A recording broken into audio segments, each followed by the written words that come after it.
27 separate wire transfers, back to back. Every single one of them stopped just under $100,000. $1 more. That is all it would have taken. And somebody else would have had to say yes. Nobody said yes. Nobody had to.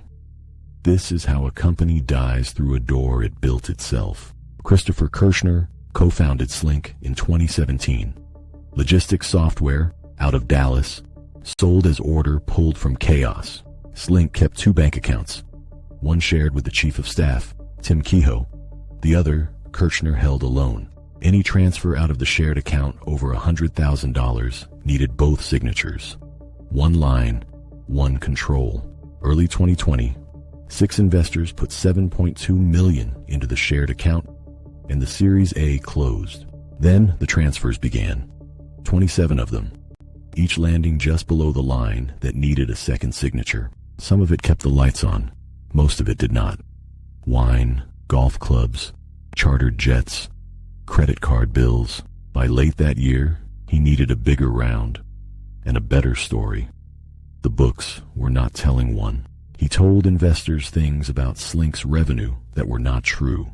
He said their money was going elsewhere. He left out what he'd already done with the last round. He left out the truth about the customers, and he fabricated a bank statement, a document built to be believed by people about to wire him millions. 9 investors came in, nearly $50 million, wired into the very same shared account as all the rest. Publicly, the round was announced as $60 million, led by Goldman Sachs Growth. The court found a different figure. Then Kirchner told Kehoe that he was moving $20 million of that money into an investment account. Kehoe approved it. He trusted him. It went to Kirchner's own account, and part of it moved on again. Out of that came a $16 million private jet, a suite at the Cowboys Stadium, a golf membership, a Rolls Royce, a boxy luxury off-roader, a $500,000 watch with a whole row of Rolexes lined up behind it. And underneath it all, the small transfers never stopped. Below the line, month after month, no signature required. While every bit of that was happening, he was also trying to buy himself an English football club. October 2021, he announced an interest in Derby County. That December, he withdrew the bid and went quiet.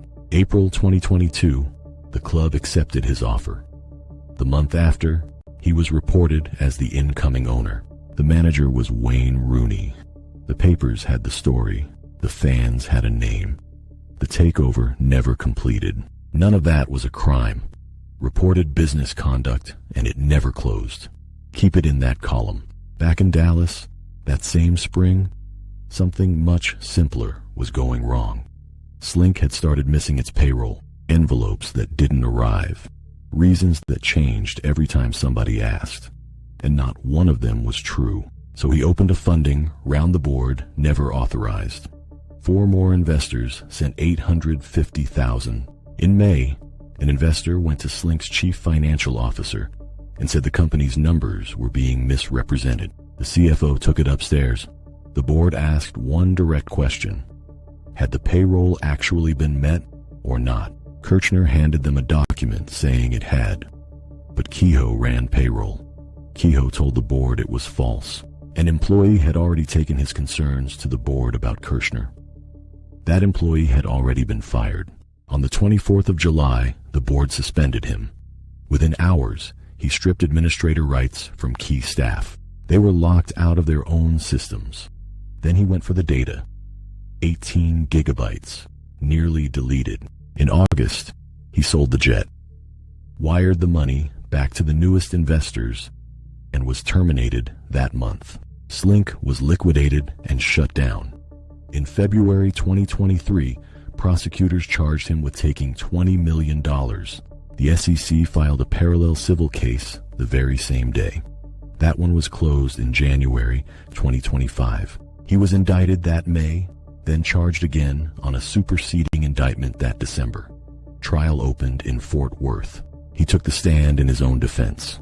His own forensic accountant confirmed how far the money had traveled. After 4 days, the jury convicted him on 4 counts of wire fraud and 7 of money laundering. July 2024, Judge Mark Pittman sentenced him to 240 months, 20 years, the statutory maximum. He was ordered to pay more than $65 million in restitution against a loss the court put far higher. He appealed. In December 2025, the Fifth Circuit affirmed the conviction and the 20-year sentence in full. He is held at a federal prison in Leavenworth, Kansas, with a projected release date of 2040. 27 transfers, not one over the limit. The control worked exactly as written. It wasn't watching the right thing.